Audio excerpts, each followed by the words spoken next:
Hello दोस्तों, नमस्ते। आज के इस वीडियो में चर्चा करेंगे दोस्तों अपन जो अपनी हाफ ईयरली एग्जाम होने वाली है 2023-24 से, उसके अंदर कक्षा 8 के गणित के मॉडल पेपर के बारे में। तो दोस्तों इसकी आपके पूर्णांक रहेगा 40 अंक का, जो 40 अंक का पेपर होगा जिसके अंदर आपको रिटन एग्जाम होगी। बाकी आपके RKSMB के और जो मौखिक परीक्षा होगी उसका पूर्णांक रहेगा। तो शुरू करते हैं दोस्तों। पहला प्रश्न शुरू करने से पहले बता दूं, अगर दोस्तों चैनल पर नए हैं तो चैनल को सब्सक्राइब कर लें और बेल आइकन को ऑन कर लें ताकि आने वाले वीडियो का नोटिफिकेशन आपको मिल जाएगा। वीडियो ज़्यादा से ज़्यादा दोस्तों के साथ शेयर करें और डिस्क्रिप्शन में जाके आप टेलीग्राम चैनल ज्वाइन कर सकते हैं, वहाँ से आपको इसकी PDF भी उपलब्ध हो जाएगी। तो शुरू करते हैं दोस्तों। पहला प्रश्न क्या है दोस्तों? सही विकल्प का चयन कीजिए। यानी ऑब्जेक्टिव टाइप प्रश्न है, आपको सही विकल्प का चयन करना है। तो पहला प्रश्न दिया है, यदि 3x - 4 कोष्टक के अंदर 64 - x बराबर 10 हो तो x का मान ज्ञात कीजिए। यानी x का मान क्या होगा वो अपन को देखना है। तो दोस्तों अपन इसका सॉल्यूशन करते हैं, समीकरण को हल करते हैं। तो अपना समीकरण है दोस्तों 3x - 4 64 - x बराबर 10। तो इस समीकरण को अपन को हल करना है। तो सबसे पहले दोस्तों कोष्टक है, तो कोष्टक के साथ ये 4 है, गुणा के अंदर है, इसको हल करेंगे क्योंकि बोर्ड मास के नियम के अनुसार सबसे पहले अपन कोष्टक हल करते हैं।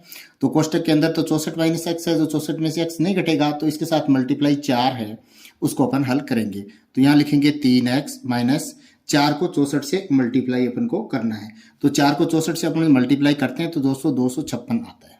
ठीक है दोस्तों। अब देखो दोस्तों 4 को x से मल्टीप्लाई करना है, लेकिन यहाँ माइनस है और यहाँ माइनस है, तो माइनस माइनस मल्टीप्लाई हुए तो प्लस हो गया, और 4 को x से मल्टीप्लाई किया तो 4x आ गया, बराबर आ गया 10। ठीक है दोस्तों। अब अपन क्या करेंगे, x को एक साइड में ले लेंगे और संख्या को एक साइड के अंदर अपन कर देंगे। तो देखो दोस्तों अपने पास क्या है, 3x इस साइड में है और प्लस 4x है, बराबर अपने पास क्या है दोस्तों, ये है 10, और ये इधर जो 256 माइनस का है इधर आएगा तो प्लस में हो जाएगा। तो अपने पास क्या आया, ये तो आ गया 7x, और ये आया 256 के अंदर 10 जोड़ा तो 266। तो इसके बाद में अपने पास क्या होगा दोस्तों, अपने पास आएगा x बराबर आएगा 266 और बटे 7, क्योंकि 7 इधर मल्टीप्लाई में है तो इधर भाग में आ जाएगा। अब x 266 के अंदर अपन 7 का भाग देंगे तो अपने पास क्या आएगा दोस्तों, 38 आएगा। आप ये भाग करके देख सकते हैं।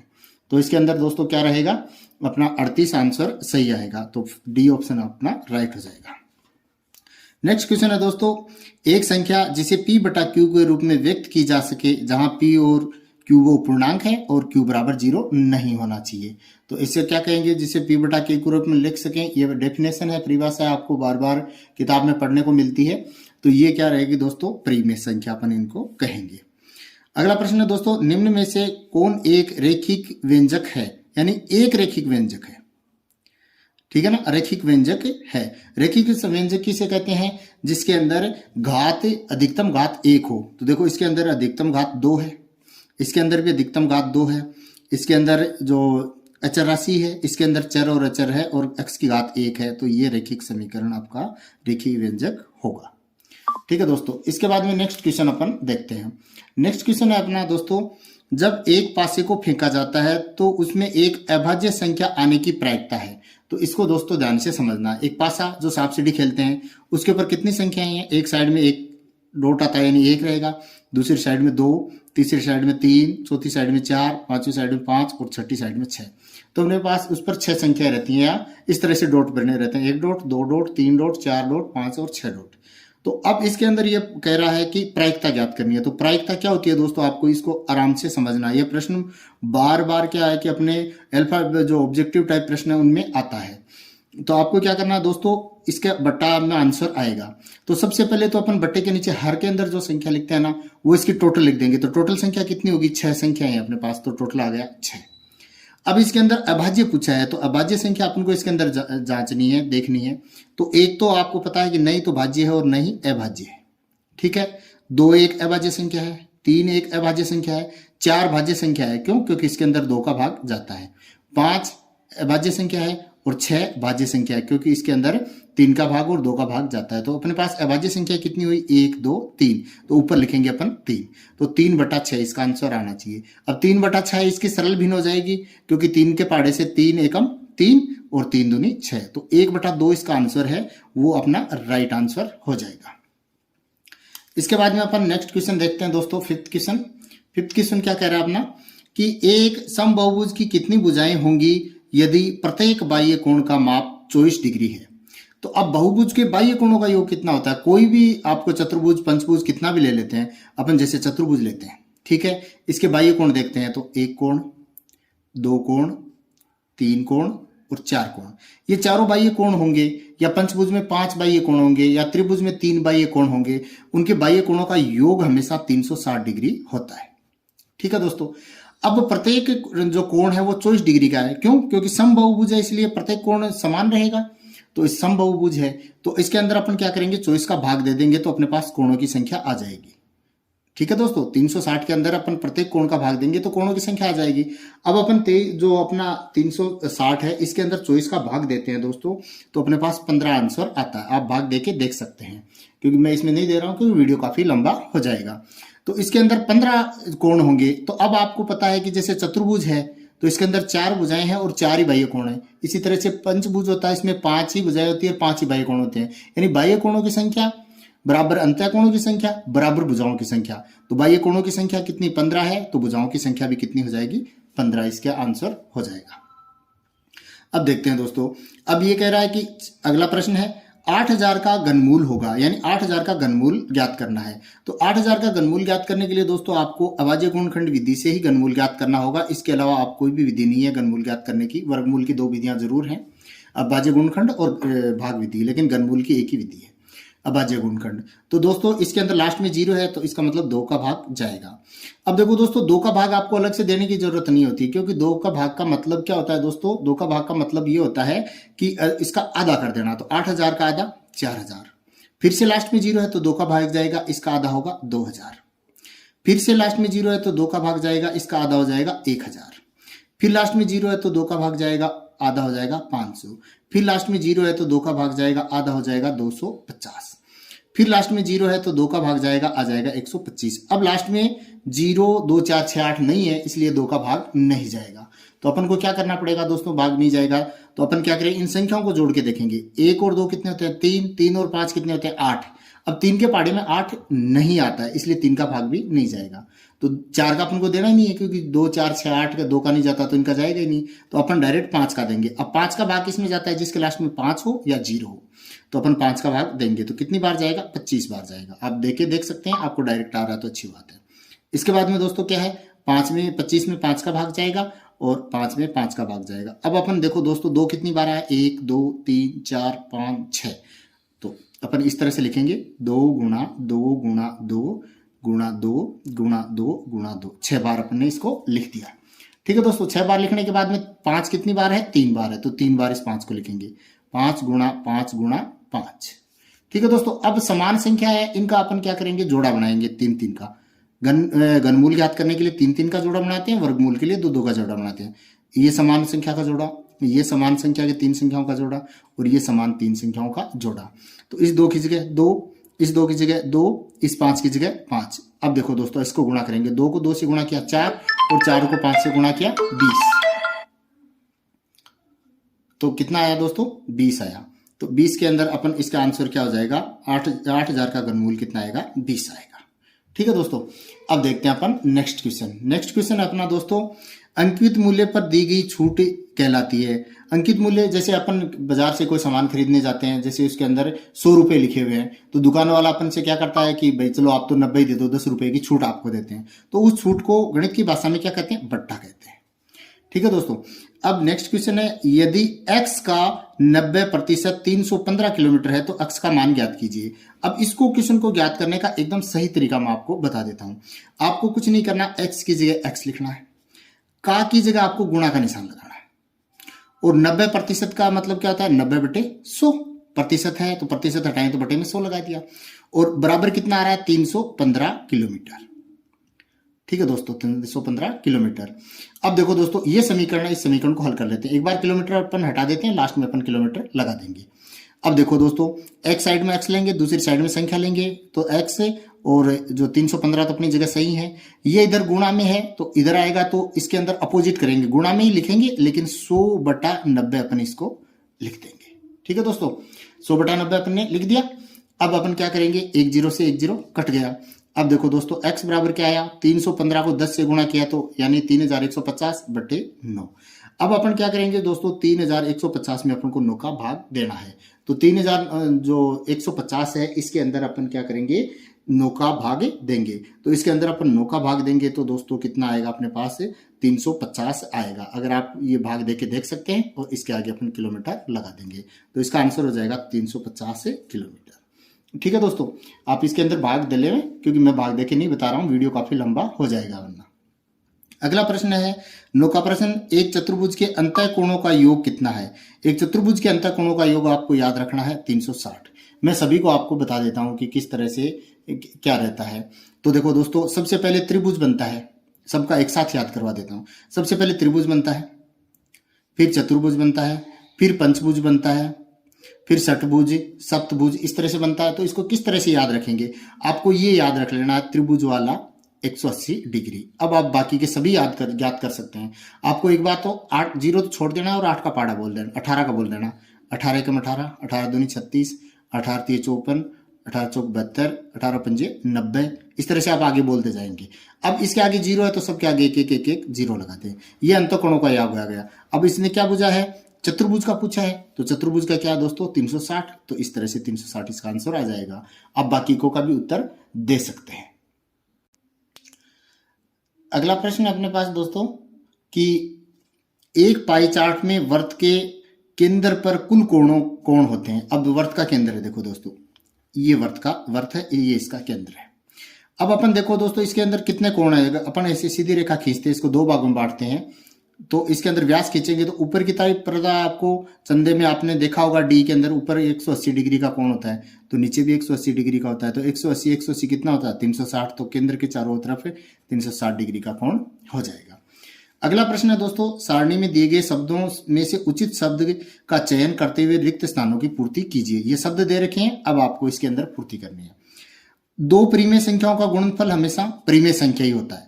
क्या होता है, परिमेय संख्या। तो इसके अंदर परिमेय संख्या, इस परिमेय संख्या होता है, इसके अंदर ए लगा दिया, परिमेय संख्या होता है। ठीक है दोस्तों, अगला प्रश्न है समांतर चतुर्भुज के विकर्ण एक दूसरे को समद्विभाजित करते हैं। क्या करते हैं दोस्तों, समद्विभाजित करते हैं। आपको समद्विभाजित करना है। अब आपको देखना दोस्तों 729 का वर्गमूल होगा, तो 729 का आपको वर्गमूल ज्ञात कर देना है। तो आप अभाज्य गुणनखंड से भी कर सकते हैं, भाग विधि से भी कर सकते हैं। मैं यहाँ भाग विधि से कर रहा हूँ। भाग विधि से ज्ञात करने का तरीका ये देख लो, इस तरह से अपन लिखते हैं और 2 2 का जोड़ा बनाते हैं। ठीक है दोस्तों, अब पहले 2 का जोड़ा बन जाएगा, लास्ट में 1 बची तो 1 रह जाएगी। अब यहाँ वही संख्या लिखेंगे जिससे अपन उस संख्या को गुणा करेंगे तो 7 आ जाए या 7 से कम आए। तो जैसे 1 रखते हैं, 1 से गुणा करते हैं तो 1 आएगा। 2 रखते हैं, 2 से गुणा करते हैं तो 4 आएगा। 3 रखेंगे, 3 से गुणा करेंगे तो 9 आएगा। तो ये ज्यादा हो जाएगा, तो 2 रखेंगे और 2 से ही अपन इसको गुणा करेंगे। ठीक है, तो कितना आया 4।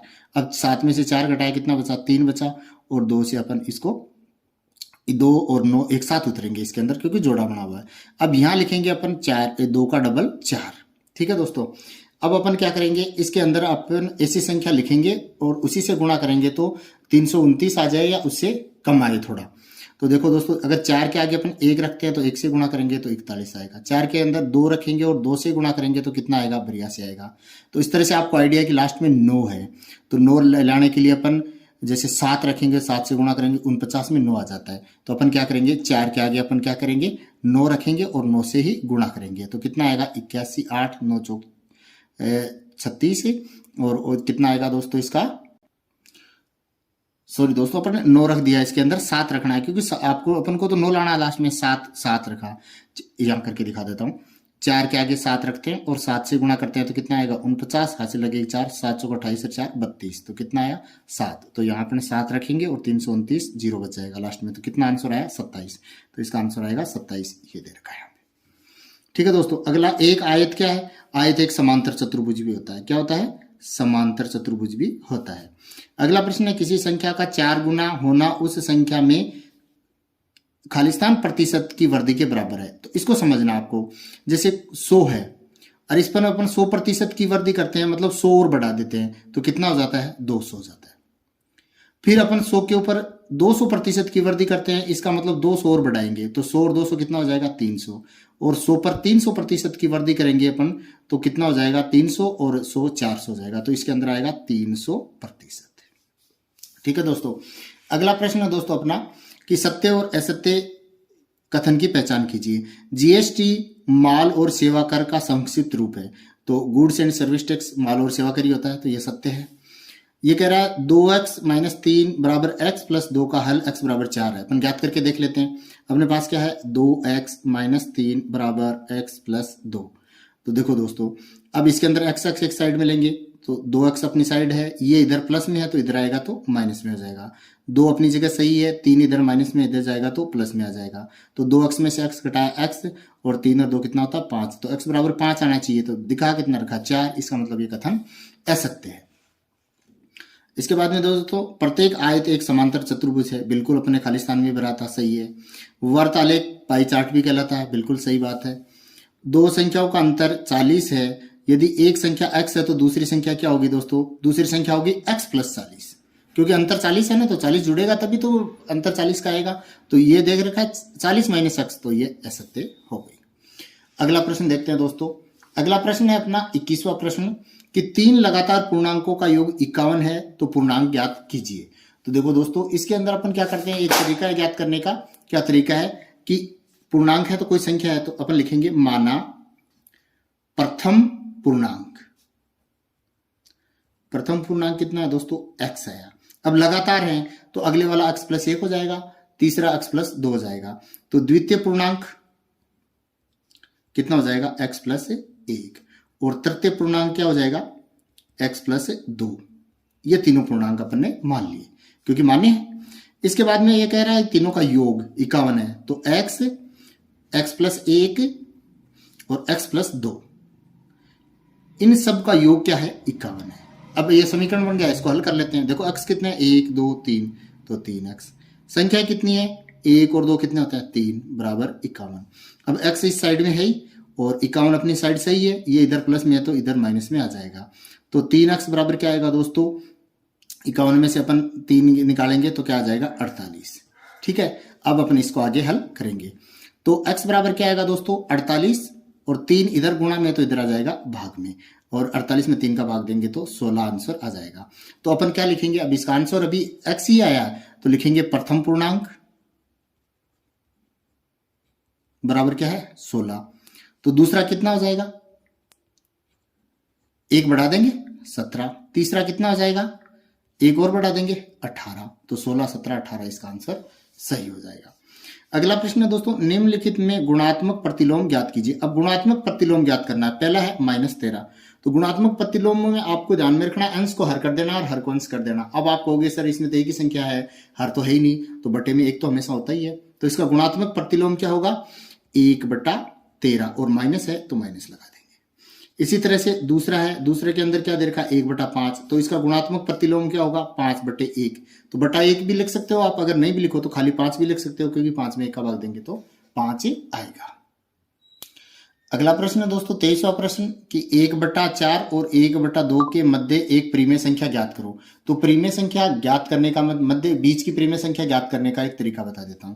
सबसे पहले आपको क्या करना है? हर बराबर करते हैं। तो अपने पास एक तो है 1/4, और दूसरी संख्या अपने पास 1/2। अब हर बराबर करने के लिए क्या करेंगे? इसके हर को तो इन दोनों से गुणा कर देंगे, और इसके हर को इन दोनों से गुणा कर देंगे। जैसे इसका हर 2 है, तो इसको अंश को भी 2 से गुणा करते हैं, हर को भी 2 से गुणा करते हैं, तो कितना आ जाएगा? 2 एकम 2 और 4 दूनी 8।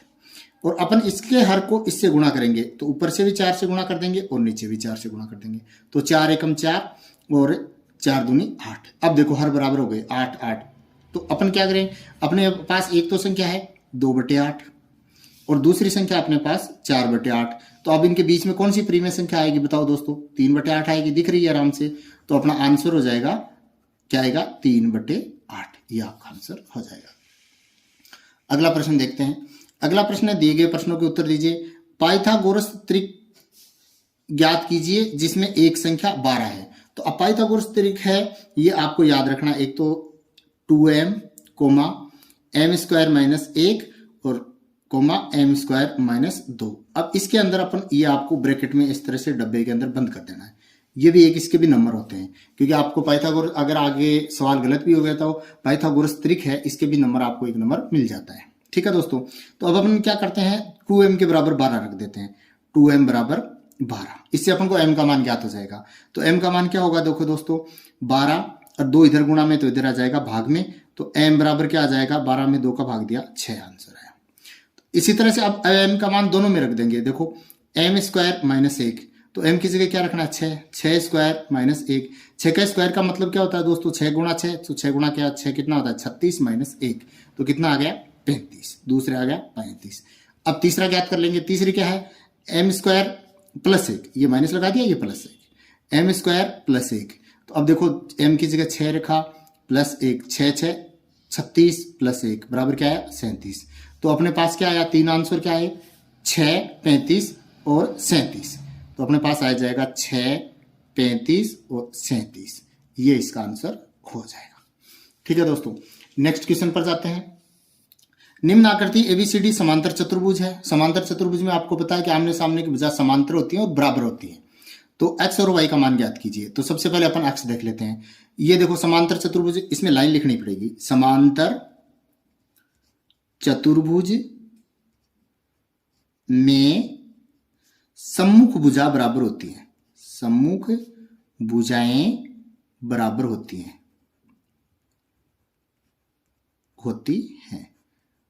तो अपन इस अतः क्या होगा, ये बराबर होगी इसके, यानी 3x बराबर होगा 18 के, क्योंकि एक साइड की 3x है, इधर एक की 18 है। तो x बराबर क्या आ जाएगा दोस्तों 18/3, क्योंकि इधर गुणा में तो इधर आया तो भाग में, तो x बराबर आ जाएगा 6, एक आंसर तो ये हो गया। दूसरा अपन y का देख लेते हैं। अब देखो क्या है 3y माइनस 1 बराबर 26, 3y माइनस 1 बराबर 26।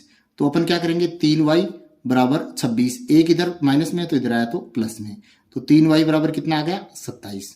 तो y बराबर क्या आएगा 27, ये 3 गुणा में इधर आया तो भाग में, तो 27 में अपन 3 का भाग देंगे तो आएगा 9 आंसर। तो x बराबर 6 आ गया और y बराबर 9 आ गया। ये अपने दोनों आंसर हो गए। ठीक है दोस्तों, नेक्स्ट क्वेश्चन देखते हैं, हल करो। ये समीकरण देख रखा है, इसको हल करना है। तो पहले तो अपन समीकरण सेम टू सेम लिख देते हैं। 6x प्लस 1/3 प्लस 1 बराबर x माइनस 3/6। इसको हल करते हैं। देखो दोस्तों, इसके बट्टे में पहले अपन क्या किया, एलसीएम लेंगे। इसके बट्टे में क्या है, 1 के बट्टे में 1 तो है ही, तो अपन इसका एलसीएम लेंगे, इसको दोनों को हल करेंगे पहले। तो अपन इसका एलसीएम लिया, तो ऐसी संख्या देखनी है जिसके अंदर 3 भी आता हो, 3 के पाड़े में भी आती है और 1 के पाड़े में भी आती है। तो 3 ऐसी संख्या है जो 3 के पाड़े में भी आती है और 1 के पाड़े में भी आती है। अब अपन 3 का पाड़ा कितनी बार बोलेंगे, 3 आएगा, 1 बार बोलेंगे तब आएगा। तो 1 बार बोलेंगे तो 1 को इन पूरे से गुणा करेंगे तो यही आएगा। तो अपने पास आ जाएगा 6x प्लस 1, प्लस का निशान है तो यहाँ प्लस लगा दो। 1 का पाड़ा कितनी बार बोलेंगे तब 3 आएगा, 3 बार बोलेंगे तब आएगा। 3 को 1 से गुणा किया 3, ठीक है, ये बन गया। और x माइनस 3/6। अब अपन इसको वज्र गुणा करते हैं। तो यहाँ वज्र गुणा या कैंची गुणा, वज्र गुणा करने पर, यानी इसको इससे गुणा करेंगे, इसको इससे गुणा करेंगे। तो अपन क्या करते हैं 6 को इससे गुणा करते हैं। तो अपन सबसे पहले ऐसे लिखेंगे 6, ये बाहर लिख दिया और ये पूरी की पूरी एक साथ लिख देते हैं। 6x प्लस 1 प्लस 3, इसका मतलब है 6 को इस पूरे से गुणा करना बराबर 3 को किससे गुणा करना है, इस पूरे से, ऊपर वाले से, इसके अंश से। ये हो गया। अब अपन इसको समीकरण को हल कर लेते हैं। देखो 6 को 6 से गुणा किया 36 और x प्लस प्लस 6 को 1 से गुणा किया 6 प्लस प्लस 6 को 3 से गुणा किया 18। इसी तरह से 3 को x से गुणा किया 3x प्लस माइनस माइनस 3 को 3 से गुणा किया 9 आ गया। अब अपन क्या करेंगे, x एक साइड में ले लेंगे, संख्या एक साइड में ले लेंगे। तो देखो दोस्तों क्या 36x अपनी जगह सही है, ये 3x इधर प्लस में है तो इधर आएगा तो माइनस में। इधर वाला निशान नहीं देखना, इधर वाला देखना है, इसके आगे कोई निशान नहीं है मतलब प्लस का, तो ये माइनस 3x। और इधर क्या है दोस्तों -9 तो बचा हुआ ही है, और ये कितना हुआ -6 और -18।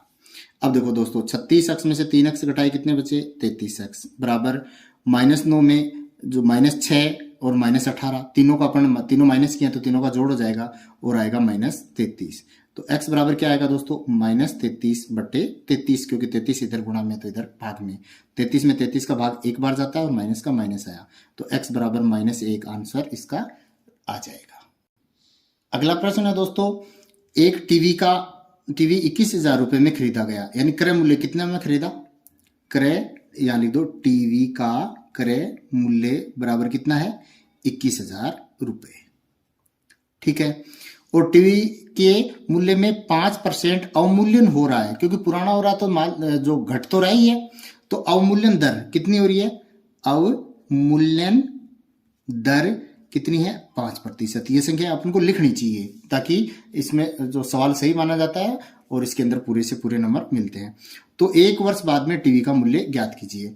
तो क्या 5% घट रहा है, तो अपन क्या करते हैं, कितना कम होगा वो ज्ञात कर लेंगे। 21 का 5%, तो अपन ज्ञात करेंगे 21,000 का 5%। तो मैंने बताया कि का की जगह गुणा लगा दो, तो 21,000 गुणा 5% का मतलब होता है 5/100।